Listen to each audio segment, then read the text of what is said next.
Olá, boa noite. Uma declaração sobre a possibilidade de um novo AI-5, feita nesta quinta-feira pelo deputado federal Eduardo Bolsonaro, repercutiu durante todo o dia entre os parlamentares. O ato institucional número 5 entrou em vigor em 1968, durante o governo do presidente Costa e Silva, e é considerado o mais duro de todos os decretos emitidos durante a ditadura militar. As consequências imediatas do ato foram o fechamento do Congresso Nacional, a cassação de mandatos políticos e a suspensão de garantias constitucionais. O deputado federal Eduardo Bolsonaro considerou nesta quinta-feira a edição de um novo AI-5, caso a esquerda se radicalize.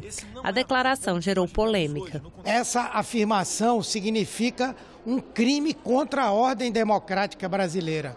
E as instituições brasileiras não podem continuar tratando esse deputado como se fosse um inimputável. Essas insinuações de autoritarismo podem se tornar realidade. Então, o Congresso tem que avaliar, a Câmara dos Deputados tem que colocá-lo no Conselho de Ética e o Supremo Tribunal Federal tem que ser provocado para se manifestar sobre esse crime contra a ordem democrática no Brasil. Não existe cargo de filho de presidente. É uma manifestação isolada de um deputado em 513. Que não querem defender fechamento do Congresso. Como que eu, parlamentar, vou defender hoje o fechamento do Congresso, que representa a população brasileira, bem ou mal representa.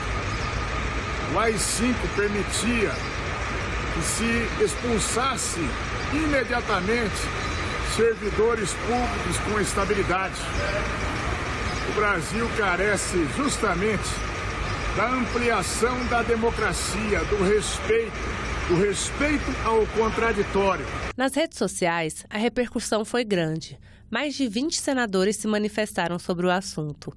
Pelo Twitter, o presidente do Senado, Davi Alcolumbre, disse que não há espaço para retrocesso autoritário e afirmou que o fortalecimento das instituições é a prova irrefutável de que o Brasil é uma democracia forte que exige respeito. Já o presidente da Câmara dos Deputados, Rodrigo Maia, falou que a apologia reiterada a instrumentos da ditadura é passível de punição e que o Brasil jamais regressará aos anos de chumbo. Outras instituições, como o Supremo Tribunal Federal, a Ordem dos Advogados do Brasil e a Associação dos Juízes Federais, também se posicionaram contra a declaração do deputado. Depois da repercussão negativa, o deputado Eduardo Bolsonaro postou um vídeo na internet se desculpando e dizendo que foi interpretado de maneira errada. Eu não fico nem um pouco constrangido de pedir desculpa a qualquer tipo de pessoa que tenha se sentido ofendida ou imaginado o retorno do AI-5. Esse não é o ponto que nós vivemos hoje, no contexto atual do Brasil. A gente vive um regime democrático, nós seguimos a Constituição. Pode ter sido até uma resposta infeliz. Se pudesse refazê-la, faria sem citar o AI-5 para não dar essa polêmica toda. Mas nós, parlamentares, nós temos garantido na Constituição o direito à imunidade parlamentar por opiniões, palavras e votos. A possibilidade de geração, distribuição e taxação no setor solar fotovoltaico e nas demais fontes renováveis de energia foi debatida nesta quinta-feira em audiência pública na Comissão de Infraestrutura. A energia elétrica chega a 99,8% dos domicílios. É o setor de serviço mais universalizado do Brasil. Nos últimos anos, quem apenas consumia pôde se tornar produtor, no caso mais comum, de energia solar. É a chamada geração distribuída. Já são 127 mil unidades, gerando cerca de 1,6 gigabyte de energia, 1% da matriz. O excedente, produzido pelo consumidor, vai para a rede comum, o que gera economia e mais energia disponível. Mas a coisa precisa ser regulada de forma equilibrada, senão pode impactar os custos das grandes empresas do setor e mesmo a política de preços e o futuro desse sistema alternativo. Todo mundo quer instalar painel fotovoltaico nas suas residências. Consequentemente, o que isso acontece? O mercado de geração distribuída encara isso como um bom negócio, passa-se a ganhar escalas, os paybacks começam a ficar cada vez mais atraentes. É importante manter esse modelo de geração da forma como ele está hoje, sem nenhuma alteração?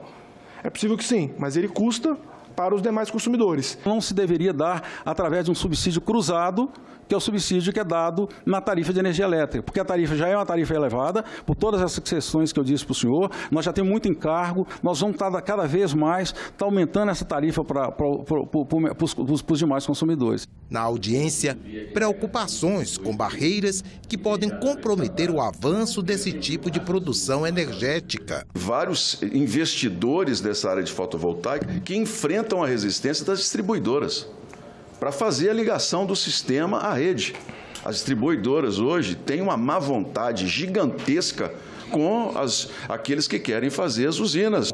Ela é uma discussão sadia, de alocação de custos correta, de alocação de benefícios correta, mas ela tem que ter o seu tempo, né? E a exemplo do que aconteceu em outros países do mundo, a geração distribuída ela tem que atingir um nível de maturidade e um nível de penetração muito superior ao que a gente tem hoje para que essa discussão realmente tenha cabimento. Estamos querendo e sempre com o uso da melhor e da maior quantidade possível dessas energias, com todo o processo que nós podemos suprir o consumidor brasileiro com o menor mix de preço e que possa transformar isso numa tarifa mais adequada para todos.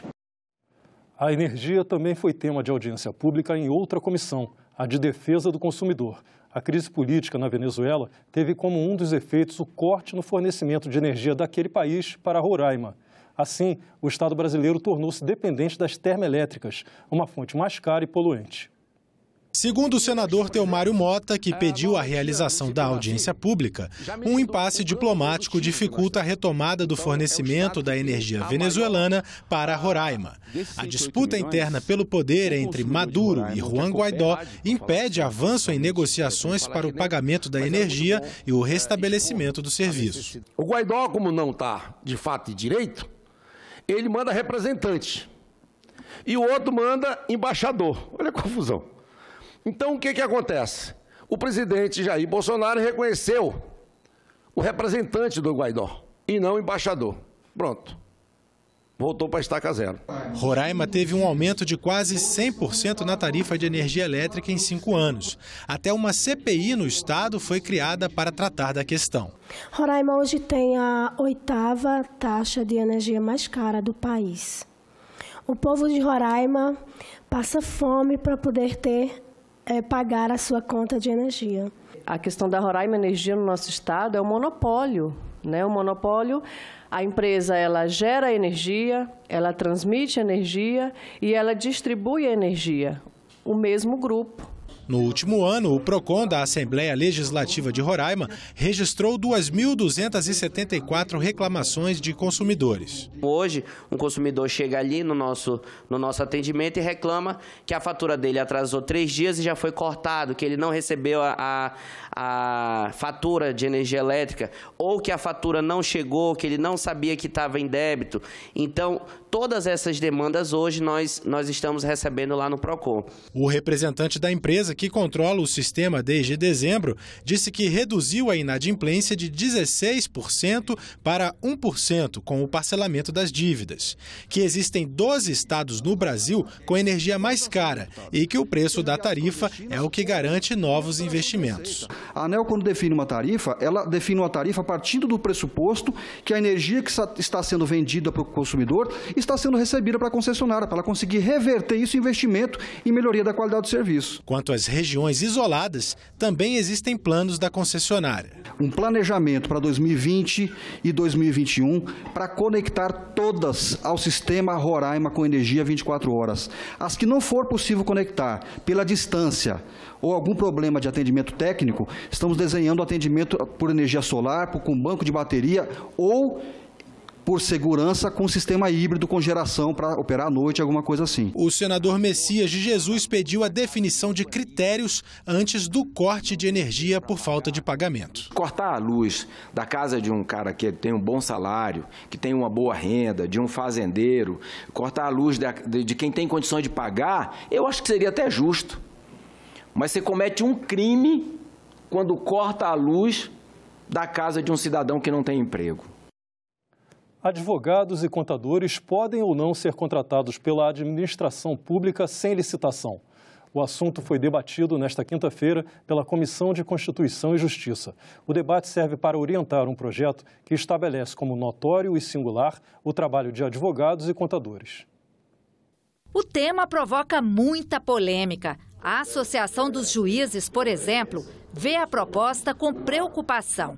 Para a AJUF, a Lei de Licitações já prevê a possibilidade de contratar tanto advogados quanto contadores de forma direta, sem licitação, mas como uma exceção. A proposta, segundo a AJUF, inverte essa lógica. Quando se fala em especialização e notoriedade, o interesse público que está subjacente nesse aspecto, nesse vetor, não é necessariamente, ou não é exclusivamente, melhor dizendo, do prestador do serviço, mas é exatamente daquele serviço que vai ser prestado em razão de um interesse público específico. O receio daqui do representante da AJUF, doutor Fernando Marcelo Mendes, senhor juiz federal, de uma exceção se tornar uma regra. Não se está buscando que a exceção se torne regra, muito pelo contrário. O que se está buscando, o que a gente busca é trazer mais luz, trazer mais transparência às regras que já existem. A OAB defende que o trabalho dos advogados é singular e específico, sim. E o contrato sem licitação pode garantir um serviço de melhor qualidade e menos engessado nos municípios. Se um prefeito quisesse me contratar para poder fazer um projeto, para melhorar uma política pública dentro de um município, ele não poderia me contratar pela inexigibilidade? Porque, veja, eu tenho o conhecimento, eu tenho o aporte teórico, eu tenho o aporte acadêmico para poder tratar sobre a situação. Eu tenho como ofertar um serviço de qualidade. E esse serviço pode ser aferido, sim, na forma que vai se contratar. Eu posso criar o formato de contratação. Ou talvez, se passemos por uma licitação, outras pessoas, por conta dos requisitos, elas passem na minha frente e talvez o serviço não seja prestado com qualidade. Nós não podemos pegar esse caminho da exceção e torná-lo regra, que é o que esse projeto de lei pretende fazer. Nós não podemos permitir que todo o serviço da administração seja contratado diretamente, sem licitação, sem concurso público, sem as vias democráticas de acesso à administração. Nós estamos muito mais aqui, além de elogiar o projeto, o trabalho da Casa, o que já foi aprovado na Câmara dos Deputados, mas muito preocupados com a excessiva, constante e desnecessária criminalização da advocacia. Nós temos diversos advogados recuando de um exercício que a própria lei lhe garante, com medo de estar sofrendo constantemente citações de ações de improbidade administrativa, de ressarcimento horário e de outras coisas, amedrontando o gestor, amedrontando quem está exercendo o advogado. Os municípios, doutor Leonardo, basicamente nos municípios do estado da Paraíba, todos os municípios hoje, para a atividade corriqueira e diária, ele tem o seu setor que faz o empenho, que faz o seu pagamento, que faz a sua liquidação. O serviço corriqueiro está sendo feito ou por um concursado, ou por um cargo comissionado, ou por alguém que lá esteja dentro do município. Como bem disse, nós não somos contra o concurso público, até melhor, porque a estrutura pronta do município vai dar um melhor andamento, sim, às atividades corriqueiras do município no seu dia a dia. O município que não tem a estrutura, ele precisa contratar porque ele não tem a estrutura. Então, se contrata, o serviço já está sendo prestado, então ele nunca terá a estrutura. Nós precisamos estruturar, nós precisamos garantir a estrutura mínima. O Futurice, um programa lançado pelo Ministério da Educação, tem sido alvo de discussões. De acordo com o MEC, a proposta tem o objetivo de aumentar a autonomia administrativa das universidades federais. Alterações no texto original foram debatidas nesta quinta-feira em audiência pública na Comissão de Educação. De acordo com o representante do Ministério da Educação, no último mês foram feitas pré-consultas públicas, o que, segundo ele, gerou inúmeras contribuições da sociedade, contabilizando mais de 33 mil participações. O especialista afirmou que, com o resultado das consultas, o MEC fez adequações ao texto e uma nova versão do programa. Ela trazia como primeiro pilar gestão, governança e empreendedorismo. Isso, de certa forma, criou um certo desconforto para alguns gestores que questionaram se isso iria ferir a autonomia universitária, se isso iria ferir a autonomia de gestão do reitor. Então, esse eixo passou agora a ser denominado como pesquisa, desenvolvimento tecnológico e inovação. O eixo 2, que era pesquisa e inovação, passa a ser empreendedorismo, e o 3 continua sendo internacionalização. Mas o representante da Associação Nacional das Instituições Federais disse não concordar com a proposta do MEC e falou que existem problemas propostos pelo Futurice. É a emenda constitucional 95, que colapsa completamente o sistema. Eu digo mais, ela colapsa o Estado brasileiro. Ela impede, que o financiamento seja adequado às necessidades da complexidade das universidades. Outros pontos do programa também foram questionados pelos demais participantes da audiência. A perda de autonomia e a privatização são alguns dos quesitos apontados como prejudiciais por especialistas do meio acadêmico e estudantes. Questões imprescindíveis para a atuação da Rede Federal de Educação Profissional Científica e Tecnológica permanecem ainda deficientes ou necessitam de esclarecimentos. Há incertezas ainda entre pontos que podem interferir de forma direta na estrutura e também no funcionamento institucional e em seu caráter público. O professor Edivar colocou uma premissa inicial de que o projeto foi pensado como se as universidades tivessem problema de gestão, problema de administração. Mas para mim, professor Edivar, tem uma outra premissa, que é ignorar completamente a universidade real, a educação real existente neste país. Corroboro com as posições colocadas, muito pouco da essência do que significa esse projeto mercadológico voltado, eu diria não só para o viés econômico, mas para o viés financeirista, para o viés do mercado financeiro, da securitização, das ações, da especulação, e que nos preocupa muito e que não poderia ser diferente. Afinal de contas, o ministro da Educação e o secretário de Educação Superior são dois personagens do mercado financeiro. A polêmica sobre o texto tem mobilizado o meio acadêmico, mas o programa ainda não está valendo. O MEC ainda vai fazer novas consultas públicas e só depois apresentar o Futurice ao Congresso Nacional sob forma de um projeto de lei ou um decreto do Poder Executivo. Uma sugestão do governo para o projeto de lei que vai regulamentar os critérios de aposentadoria especial para trabalhadores expostos a agentes nocivos à saúde chegou ao Senado. O texto terá prioridade para a votação porque, segundo o acordo, a reforma da Previdência só será promulgada depois que esse projeto for aprovado. Conforme foi acordado com os líderes partidários, o secretário da Previdência do governo federal, Rogério Marinho, entregou nesta quarta-feira à noite o projeto de lei complementar que regulamenta a aposentadoria especial para trabalhadores em caso de periculosidade. Na verdade, trabalhadores expostos a agentes nocivos. Participaram dessa reunião o líder do governo no Congresso, senador Eduardo Gomes, e o líder do governo no Senado, senador Fernando Bezerra Coelho. Pelo acordo, o autor do projeto aqui no Senado será o senador Eduardo Braga, líder do MDB, e o relator, o senador Esperidião Amin. O senador Eduardo Braga deve apresentar o texto do projeto nesta quinta-feira à Comissão de Constituição e Justiça e ele será votado na próxima quarta-feira. E no mesmo dia irá ao plenário do Senado. Em seguida, segue para a Câmara dos Deputados.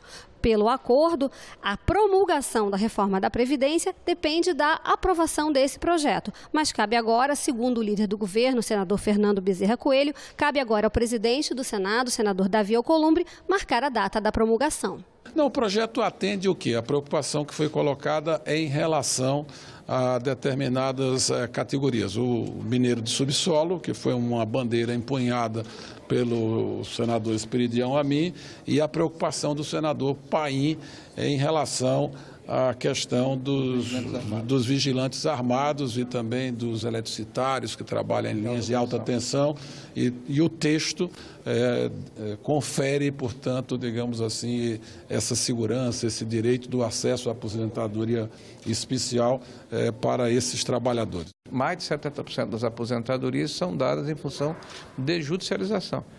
Então, nós já estabelecemos na PEC que, por exemplo, a categoria não incide para fim de aposentadoria, E agora, com o projeto, deixamos claro quais são as condições que os agentes nocivos impactam na atividade laboral, e isso, na nossa opinião, vai dirimir questões judiciais, deixar mais claro, e vai ser bom para quem exerce de verdade essa atividade e bom para a Previdência, para evitar esse vácuo judicial.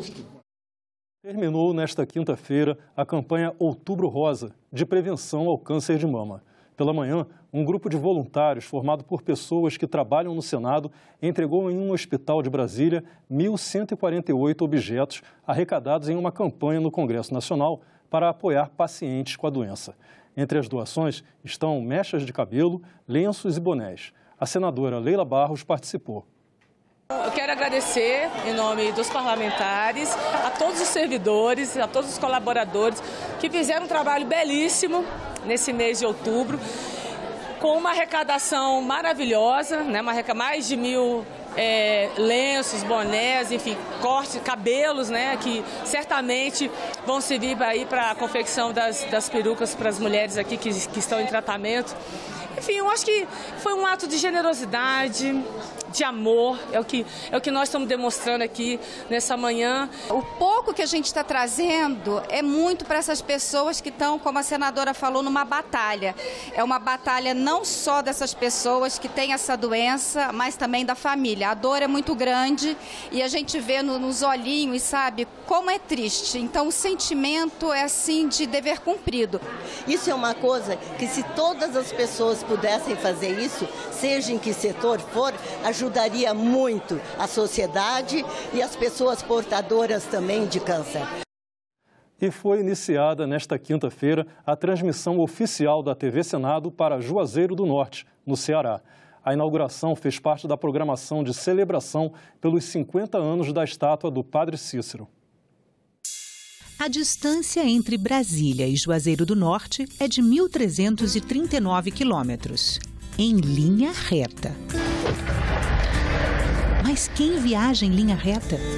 Saindo daqui da porta do Congresso Nacional, um carro tem que percorrer quase 1.900 quilômetros de estrada até chegar à terra do Padre Cícero. É muito chão. E muitas horas, umas 30. Agora imagine a viagem que o sinal da TV Senado faz do Distrito Federal até a região metropolitana do Cariri. É bem maior. O sinal digital é transmitido a um satélite que fica a 36 mil quilômetros de altura. E dessa longura toda desce mais 36 mil quilômetros para ser captado pela antena instalada pertinho da estátua do Padre Cícero. Da Colina do Horto, as imagens e sons da TV Senado se espalham por 5 municípios da região do Cariri: Juazeiro do Norte, Crato, Barbalha, Missão Velha e Caririaçu. O canal é o 20.1 para quem tem TV com conversor digital e antena UHF. O Senado Federal quis chegar à região do Cariri e investiu para isso. Comprou os equipamentos de transmissão e fez uma parceria com a Prefeitura de Juazeiro do Norte, que se responsabilizou pela estação que distribui o sinal da TV. E a nossa programação não chega sozinha. Além dos debates, votações, audiências, entrevistas, reportagens e programas culturais da TV Senado, mais 3 canais estão disponíveis. Um para a Câmara dos Deputados, outro para a Assembleia Legislativa do Ceará e mais um para a Prefeitura de Juazeiro do Norte. Assim, a informação política chega à região do sul do Ceará, que cresceu graças ao turismo religioso em torno do Padre Cícero. Informação útil para a vida de mais de 500 mil pessoas que moram nessas cidades. Não importa a distância, sejam 1.300, 1.900 ou 72 mil quilômetros. Agora, o tempo importa. Sabe quanto demora para o sinal que sai da TV Senado, Congresso Nacional, Brasília, chegar a Juazeiro do Norte, Crato, Barbalha, Missão Velha e Caririaçu? Menos de 3 segundos.